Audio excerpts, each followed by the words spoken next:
यांचा जन्मदिवस म्हणून रामनवमी सर्वत्र मोठ्या उत्साहात साजरी केली जाते। हिंदू धर्मात रामनवमीला अत्यंत महत्त्व आहे। या दिवशी रामाच्या मंदिरात पूजा व जन्मोत्सवाचा कार्यक्रम उत्साहात पार होतो। प्रभू रामचंद्र हे समस्त हिंदूंचे आराध्य दैवत आहे। हजारो वर्षांपूर्वी त्रेता युगात आजच्याच दिवशी दुपारी अयोध्येमध्ये माता कौसल्याच्या पोटी श्रीराम यांचा जन्म झाला होता।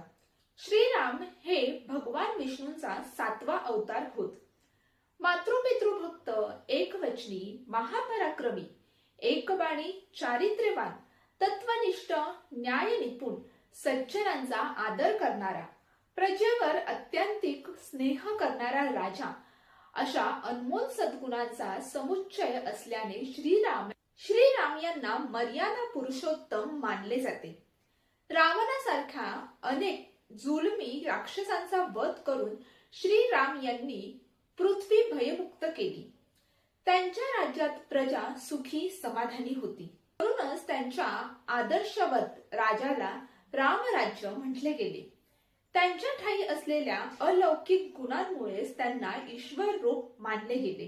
चैत्र महिन्याच्या शुक्ल पक्षाच्या नवमी तिथीला भगवान श्रीराम यांचा जन्म झाला होता।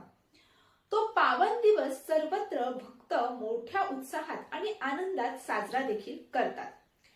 हिंदू धर्मात या दिवसाला अत्यंत महत्त्व प्राप्त आहे। भगवान विष्णूंचा 7वा अवतार असलेल्या श्रीराम यांचा जन्मदिवस धार्मिक दृष्ट्या देखील विशेष महत्त्व आहे। भारतभर रामजन्म हा चैत्र शुक्ल नवमीला झाला असे मानले जात असले तरी ज्या अयोध्येत रामाचा जन्म झाला त्या अयोध्येतील वैश्य समाज रामाचा जन्म मार्गशीर्ष महिन्यातील पंचमीला झाला असे मानतात। त्या पंचमीला अगहन पंचमी देखील म्हणतात।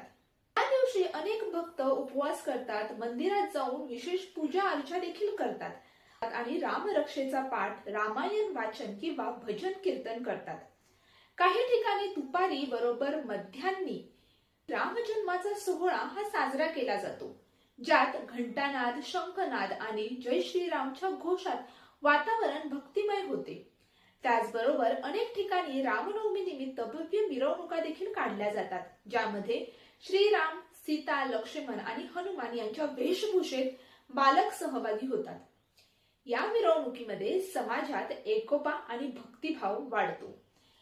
काही भागात रामजन्म नाट्य रूपात सादर केला जातो, ज्यामुळे लहान मुलांनाही रामकथेची ओळख होते।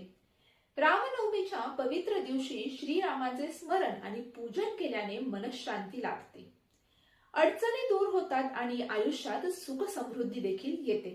प्रभू श्रीरामांना भक्तिभावपूर्वक नमन। भाविकांना रामनवमी निमित्त मंगलमय शुभेच्छा। जय श्रीराम, श्रीराम जय, राम जय, जय राम।